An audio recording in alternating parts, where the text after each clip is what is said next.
देखो बच्चों, आज के क्लास में हम लोग एनसीईआरटी के रेट मेजर से आगे के क्वेश्चन को देखेंगे और इन सभी सवाल भी बोर्ड में पूछे जाते हैं। तो ध्यान पूर्वक पूरे क्लास से जुड़े रहना है, ध्यान देना है। देखो बच्चों, पिछले क्लास में हम लोग लैडर प्रॉब्लम एक बनाए थे, उस पे और भी क्वेश्चंस हो सकते हैं। पहले उस क्वेश्चन को हम लोग देख लेते हैं। देखो, एक वर्टिकल वॉल था, हॉरिजॉन्टल था, यहाँ पे वॉल है, या एक लैडर, एक सीढ़ी वॉल पे रखा हुआ है इस तरह से। लैडर का एक इंड जो है इसे ए बोल रहे हैं x,0 और एक इंड b 0,y हम बोल रहे हैं। यह जो है 2 मीटर पर सेकेंड के रेट से आगे बढ़ रहा है। लैडर का लेंथ 5 मीटर दिया हुआ है। लैडर और हॉरिजॉन्टल लाइन से, ग्राउंड से, या ग्राउंड हो गया थीटा एंगल बन रहा है। तो find rate of decrease of angle between ladder and ground.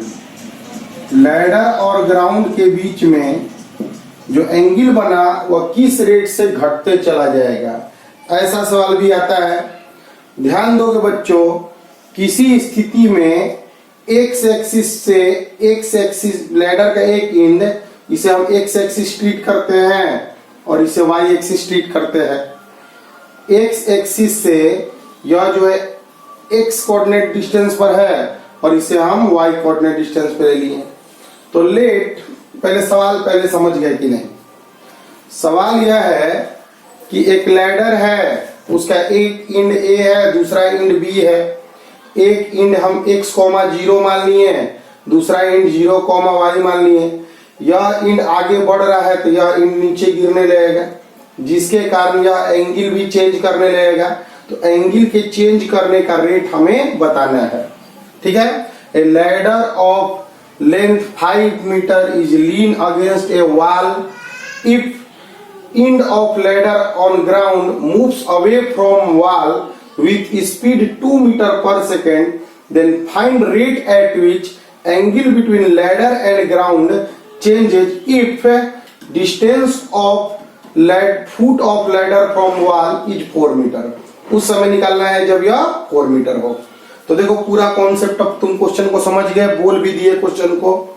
Late A x,0 and b 0,y be ends of ladder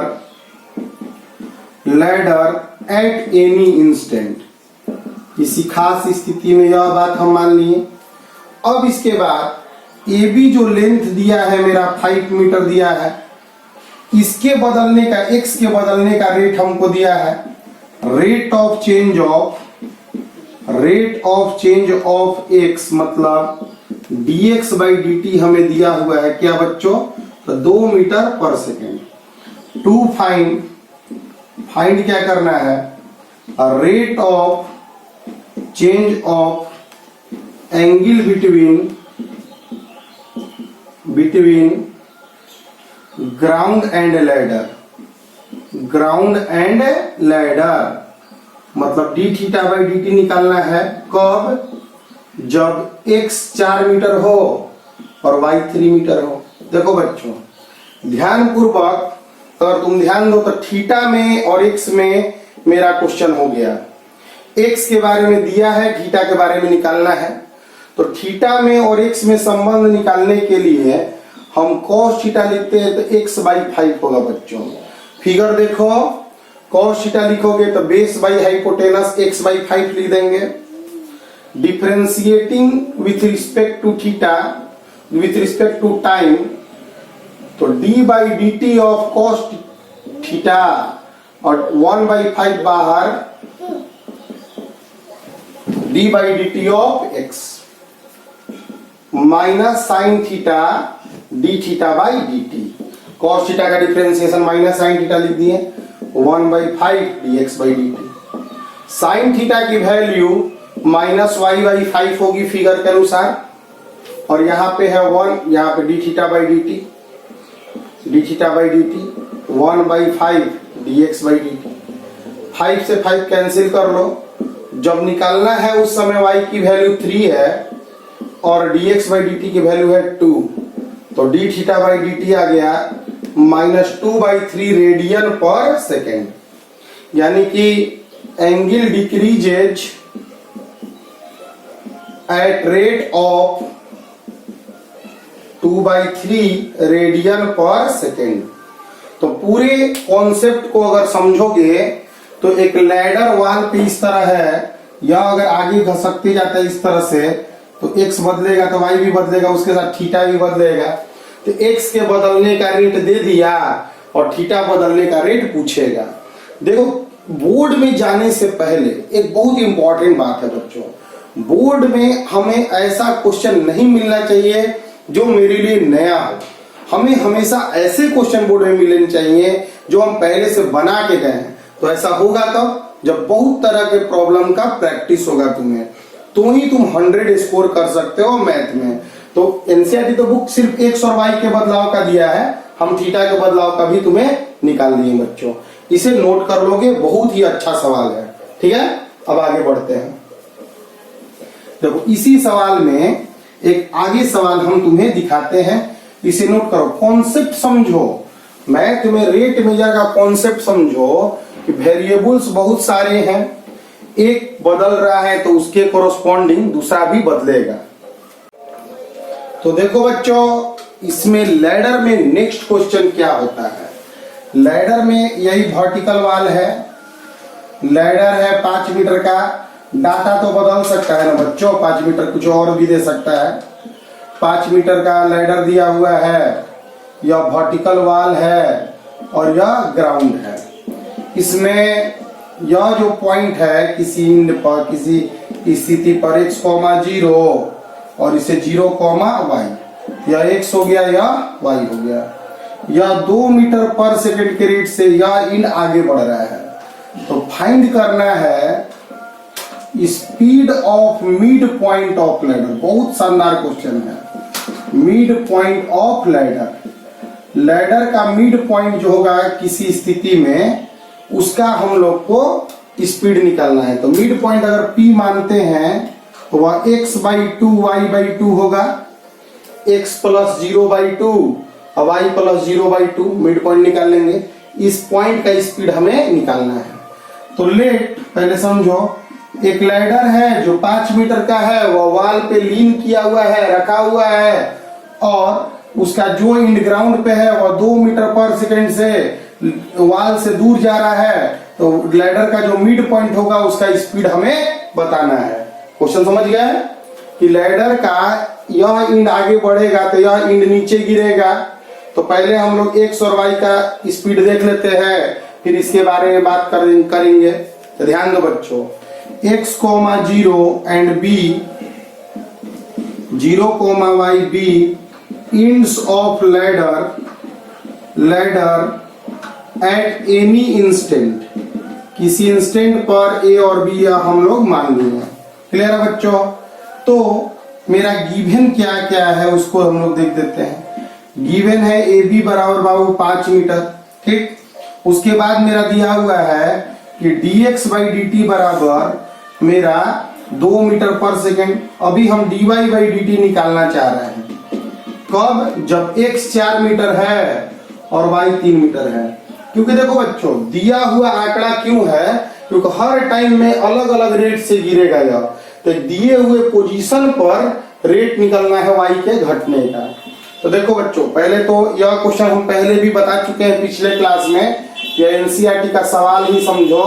x² y² बराबर 5 का स्क्वायर लिख देंगे, डिफरेंशिएशन करेंगे तो 2x, x² का 2x, फिर x का dx/dt, y² का 2y dy/dt बराबर 0। तो dy/dt आ गया मेरा -x/y dx/dt, तो -4/3 × 2, तो -8/3 मीटर पर सेकेंड। यह मीटर पर सेकेंड में दिया है तो इसको भी मीटर पर सेकेंड में लिख दिए। लेट P, अभी तक में यह क्वेश्चन हम तुम लोग को पहले भी बता चुके हैं। Let P x by 2 y by 2 be midpoint of ladder, midpoint of ladder at any instant, किसी स्थिति में। तो देखो इस A के पास सिर्फ x कोऑर्डिनेट था, इसीलिए उसका स्पीड केवल dx by dt लिखा रहा था।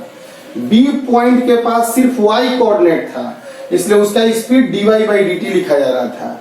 और P पॉइंट के पास x कोऑर्डिनेट और y कोऑर्डिनेट दोनों है, समझना बात को। तो वेलोसिटी जो होगा P का वह x डायरेक्शन में भी होगा, y डायरेक्शन में भी होगा, ठीक है।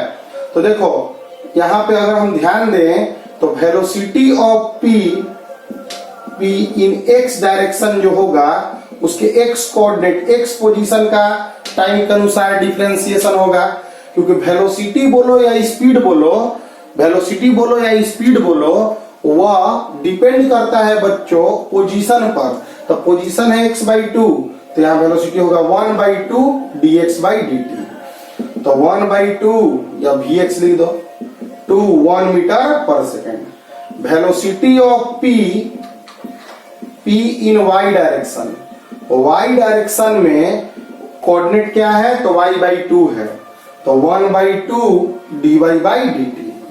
तो 1 by 2 dy by dt आ गया -8 by 3, तो vy बराबर आ गया -4 by 3 मीटर पर सेकेंड। यानी कि देखो पोजीशन का, तो देखो वेलोसिटी क्या होता है तो rate of change of position, rate of change of position. तो यहाँ पे पोजीशन में x कोऑर्डिनेट भी है और y कोऑर्डिनेट भी है। x कोऑर्डिनेट में x by 2 है, तो x कोऑर्डिनेट में पोजीशन होगा dx by 2 का change by with respect to time. तो 1 by 2 बाहर हो जाएगा तो dx by dt हो जाएगा। यह सभी बातें समझने के लिए लिखे हैं। तो हमारा जो नेट स्पीड होगा वह रूट ओवर p का स्पीड होगा vx का स्क्वायर प्लस vy का स्क्वायर।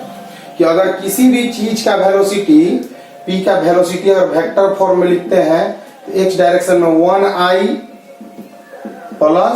माइनस 4/3j होगा। तो इस तरह से हम वेलोसिटी निकाल लेंगे, स्पीड निकाल लेंगे। वेलोसिटी का मैग्नीट्यूड ही स्पीड होता है। तो देखो बाबू, अगर कोई कोऑर्डिनेट में x कोऑर्डिनेट भी हो और y कोऑर्डिनेट भी हो तो x कोऑर्डिनेट का चेंजिंग रेट, x कोऑर्डिनेट का change with respect to time x direction में वेलोसिटी देगा, और y कोऑर्डिनेट का changing rate with respect to time y coordinate में वेलोसिटी देगा। तो p पॉइंट का वेलोसिटी दोनों डायरेक्शन में होगा, x डायरेक्शन में भी होगा y डायरेक्शन में होगा, और नेट वेलोसिटी होगा root over vx square plus vy square. इसे बच्चों नोट कर लोगे। अब यहाँ पे लैडर का तुमको 3 सवाल बताया गया है, लेकिन लगभग लैडर का कहानी तुम सीख चुके हो।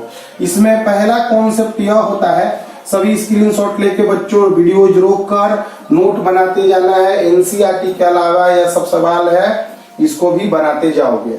अब अगला क्वेश्चन होता है बोर्ड में ही पूछने वाला एनसीईआरटी के अलावा, एक होता है शैडो प्रॉब्लम। शैडो प्रॉब्लम क्या है एक क्वेश्चन बताएंगे, सब आइडिया निकल के आ जाएगा।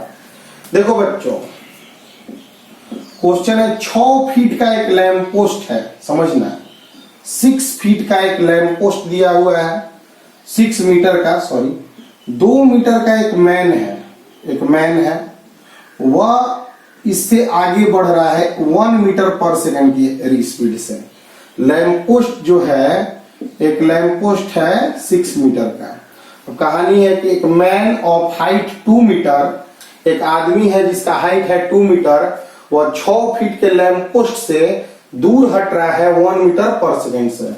तब यानी कि लैंप पोस्ट मान लो बच्चों, ए बी एक लैंप पोस्ट है जो 6 मीटर का है, एम एन एक आदमी है जिसका लंबाई 2 मीटर है, और लैंप पोस्ट से इधर ऐसे शैडो बनेगा, उसका एम पी शैडो हो गया, लेंथ ऑफ शैडो। इस स्थिति में अब यह आगे बढ़ेगा तो शैडो का लेंथ किस रेट से बढ़ेगा यह बताना है।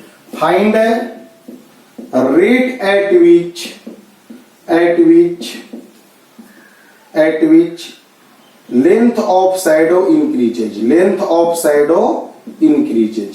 यह एक अलग टाइप का बच्चों क्वेश्चन होता है, इसको बच्चों ध्यान दोगे, ध्यान से समझना।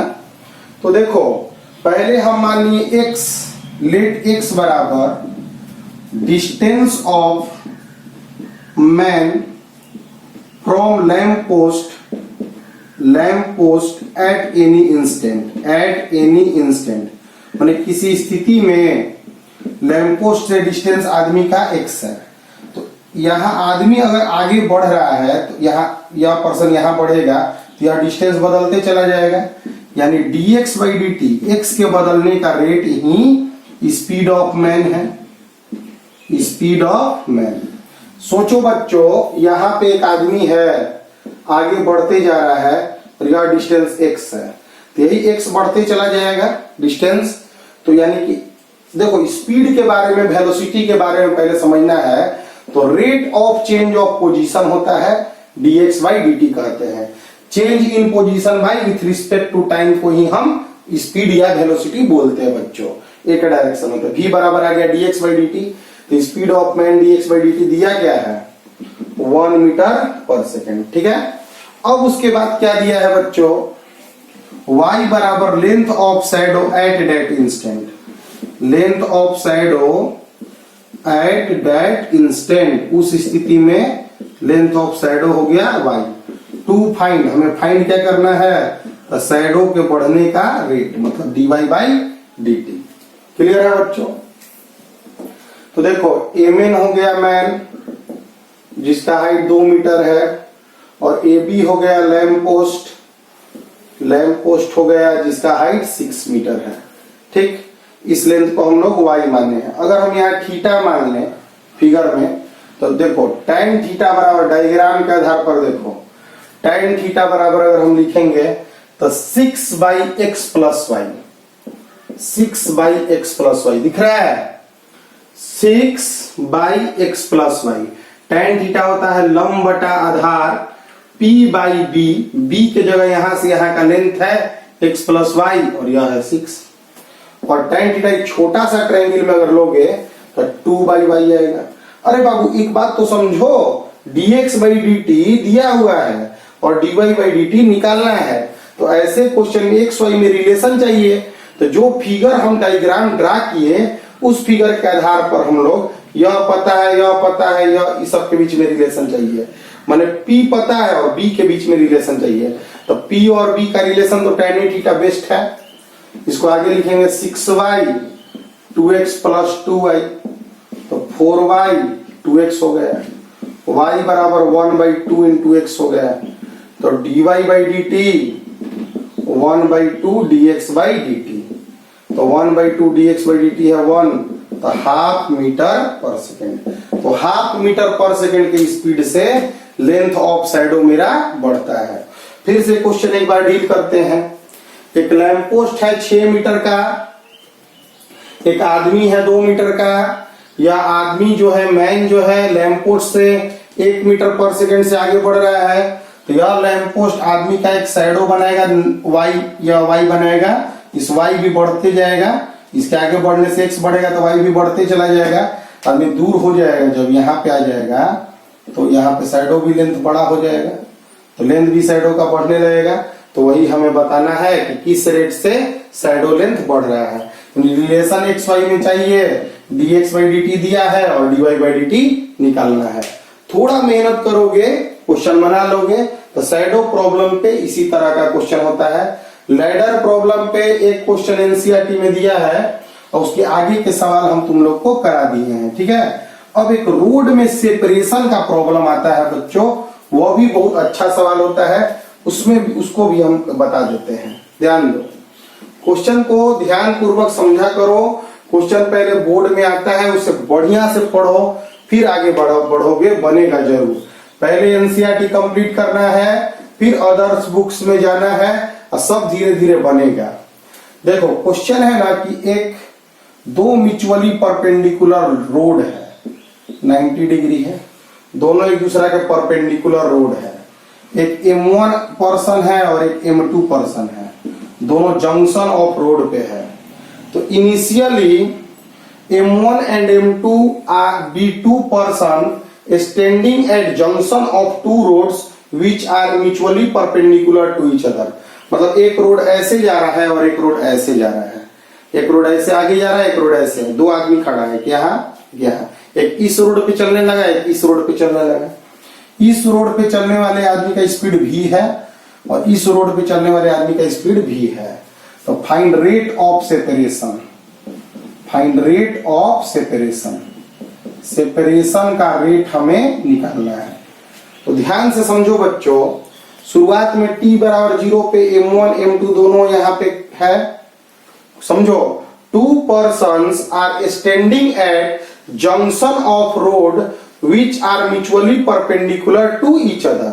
मतलब एक रोड नॉर्थ की ओर जा रहा है और एक रोड ईस्ट की ओर है, तो रोड नॉर्थ की ओर जा रहा है, दो लोग खड़ा है, दोनों भी स्पीड से आगे बढ़ने लगा। ठीक, तो कुछ समय के बाद m1 यहाँ पहुंच जाएगा, x डिस्टेंस चल लेगा, और m2 जो है यहाँ पहुंच जाएगा, वो भी x डिस्टेंस चलेगा। क्यों? स्पीड बराबर है। यही अगर डबल स्पीड दे देता तो यह अगर x डिस्टेंस चलता तो यह 2x चल देता, कोई मतलब है नहीं। मतलब वेलोसिटी में रिलेशन होता तो डिस्टेंस में रिलेशन हम लोग निकाल लेते हैं। बातों को सुन रहे हो, रिपीट करो, ध्यान दो। x अगर यह चला तो यह भी x चलेगा क्योंकि स्पीड सेम है। अगर इसका स्पीड डबल होता तो यह 2x चल जाता। यही ना सेपरेशन हुआ बच्चों, y, इसी का सेपरेशन। अब यहाँ आ जाएगा, फिर y बड़ा हो जाएगा, फिर यहाँ आगे बढ़ेगा y बड़ा हो जाएगा, यहाँ रहेगा y यहाँ रहेगा। जैसे जैसे आगे बढ़ते जा रहे हैं सेपरेशन मेरा बड़ा होते जा रहा है, तो वही रेट ऑफ सेपरेशन हमें निकालना है। क्लियर है कॉन्सेप्ट? तो क्वेश्चन है मेरा, ध्यान पूर्वक समझोगे। देखो, let after time t both persons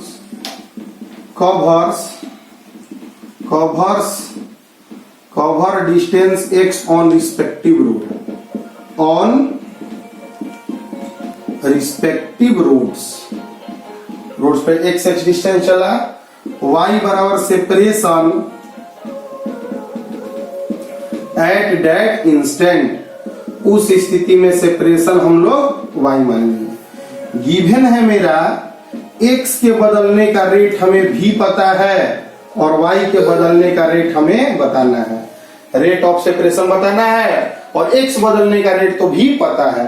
figure देखोगे तो तुम्हें समझ में आएगा कि y square x square plus x square के बराबर है। y स्क्वायर जो है वह x square plus x square के सम के बराबर है। तो y स्क्वायर जो हुआ वह 2x स्क्वायर हुआ, तो y बराबर √2 इंटू एक्स हो गया। क्लियर? अब डिफरेंशिएशन करेंगे तो dy by D T √2 into dx by D T, तो √2 इंटू v। तो रेट ऑफ सेपरेशन आ गया बच्चों, रेट ऑफ सेपरेशन आ गया बच्चों √2v।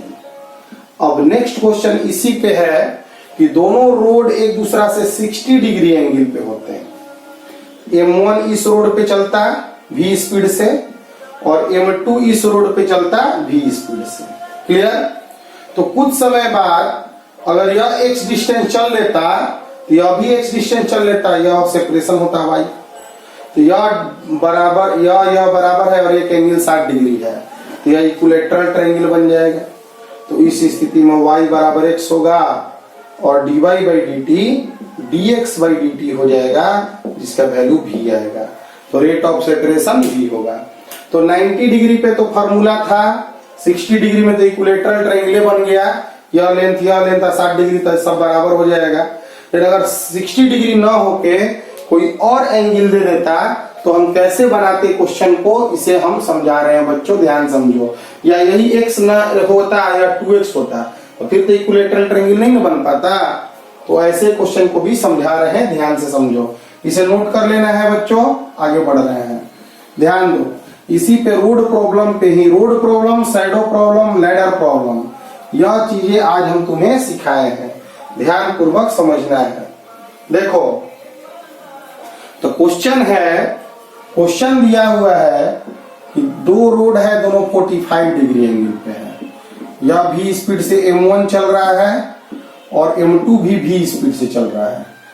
तो यह h डिस्टेंस चलेगा तो भी x चलेगा, y हो जाएगा, y बराबर सेपरेशन हो गया। ठीक, तो ऐसे स्थिति में जब यह दोनों लेंथ भी बराबर नहीं रहता, दिया रहता है, दिया है मेरा dx बाई डी टी भी और dy बाई dt हमें निकालना है। तो ऐसा क्वेश्चन अगर आ जाएगा तो कोसाइन लॉ यूज करेंगे, कोसाइन फार्मूला यूज करेंगे, जो कि 11th क्लास में एक बहुत इंपॉर्टेंट फार्मूला था। cos 45 डिग्री ट्रायंगल में इन दोनों साइड से मिलकर बना है, तो x स्क्वायर जोड़ दो, y स्क्वायर घटा दो, 2xx। समझ गया? a square plus B square minus C square by 2ab। यह फार्मूला तुम लोग याद करोगे तो ट्रायंगल होता था ए बी सी, या ए या बी और या सी। कोस ए लिखते थे तो B square plus C square minus A square by 2bc formula होता था। जिन दोनों साइड से मिला है, मिलकर बना है, उसका स्क्वायर जोड़ देंगे, जिससे नहीं बना है घटा देंगे, नीचे 2bc लिखेंगे। यह फार्मूला है। इससे फायदा क्या है? तब यह x रहता है, 2x रहता, कुछ भी रहता है, फार्मूला लगाएंगे तो रिलेशन xy में निकाल लेंगे। टारगेट एक्चुअली है क्या? तो dx बाई dt दिया है और dy बाई dt निकालना है, मतलब xy में रिलेशन निकालना। यह फार्मूला से अब कुछ भी एंगल दे, कुछ भी डिस्टेंस हो, तुम बना लोगे। अब मतलब कि 90 डिग्री और 60 डिग्री के आगे का कहानी तुम पढ़ लिया। तो इसको अब आगे बढ़ाते हैं। 1 by root 2x square minus y square by 2x square, तो 2x square 2 root 2x square minus y square, तो y square 2 root 2 minus 2x square, तो y बराबर आ गया 2 रूट 2 माइनस 2 इंटू x। तो डिफरेंशिएशन करेंगे तो dy by dt root over 2 root 2 minus 2 dx by dt, और dx बाई dt को ही भी लिखते हैं। क्लियर है बच्चों? तो इस तरह से मेरा लोड प्रॉब्लम, शैडो प्रॉब्लम और लैडर प्रॉब्लम तीनों का कहानी हम तुम लोग को सिखा दिए। ठीक है, घर पर एक प्रयास करने के लिए तुम्हें एक क्वेश्चन दे देते हैं। क्वेश्चन यह है बच्चों, यह 60 डिग्री दिया है, यह v स्पीड से चल रहा है, 2v स्पीड से चल रहा है। ठीक है, तो फाइंड करना है rate of separation. Find rate of separation. अब सोचो कि अगर v है तो यह x चलेगा तो 2x चल जाएगा, तो यह y निकालना है। वही कोसाइन फार्मूला लगा के बनाना है। x लिख देना, 2x लिख देना, dx बाई dt v दिया है, dy बाई dt निकालना है, कोसाइन फार्मूला यूज कर लेना है। बना लोगे? उम्मीद करते हैं यह क्वेश्चन भी तुम बना लोगे बच्चों। तो रेट मेजर में क्वेश्चन उतना ज्यादा टफ नहीं होता है जितना हम सोचते हैं। केवल आइडिया समझना है, कॉन्सेप्ट को फील करना है, कॉन्सेप्ट को समझना है बच्चों। क्वेश्चन दे दिया, एक सर्किल है, rate of increase of area, rate of increase of area constant दे दिया कि एरिया के बदलने का रेट कांस्टेंट है। प्रूफ करना है rate of increase of perimeter, rate of increase of perimeter is inversely proportional to radius, inversely proportional to radius. यह क्वेश्चन हम लोग को दे दिया। ठीक है बच्चों, तो एक सर्किल है, radius r, perimeter p, area a। तब p बराबर होता है 2 पाई r बराबर होता है p बटा 2 पाई। एरिया यहाँ लिखेंगे तो पाई r स्क्वायर लिख सकते हैं। एरिया और पेरीमीटर में रिलेशन चाहिए तो p बटा 2 पाई का स्क्वायर कर दो, कर सकते हो इसे। अब यहाँ से एरिया पाई 4 पाई स्क्वायर, पाई से पाई कट गया, पी स्क्वायर बटा 4 पाई। डिफरेंशिएशन करेंगे तो dA by dt 1 by 4 pi, P square का 2p dp by dt। dA by dt तो कांस्टेंट लिख दिए हैं क्योंकि rate of increase of area क्या है? कांस्टेंट है। यहाँ पे आ गया 1 by 4 pi 2 into 2 pi r dp by dt। यह 4 पाई से 4 पाई कैंसिल हो गया, तो dp बाई dt आ गया k अपॉन r। तो dp बाई dt जो आया इनवर्सली प्रोपोर्शनल टू रेडियस आ गया। यही प्रूव करना था। तो ऐसे नॉर्मल से सवाल भी पूछे जाते हैं। तो मेनली देखो टारगेट क्या है तुम्हारा, टारगेट तुम्हारा समझना होगा तुम्हें कि अगर तुम कॉन्सेप्ट क्वेश्चन को समझते हो तो कैसा भी सवाल तुम बना सकते हो। तो आज के क्लास में हम लोग एनसीईआरटी से थोड़ा आगे बढ़ के क्वेश्चन को किए हैं। तुम लोग एनसीईआरटी और एनसीईआरटी के एग्जाम्पल को बना लेना। एक और बुक आता है एनसीईआरटी में, एनसीईआरटी एग्जाम्पलर, उसे अटेम्प्ट करो और उसके बाद अगले बुक्स में, दूसरे बुक्स में भी बदलो, क्योंकि बोर्ड में 100 नंबर लाना है अगर, तो हमें यह जरूर सोचना होगा कि ऐसा कोई क्वेश्चन हमें बोर्ड में नहीं मिलना चाहिए जो हम पहले से नहीं देखे हैं। तो मिलते हैं अगले क्लास में, तब तक के लिए जबरदस्त पढ़ते रहो मेरे बच्चों और खूब मेहनत करो।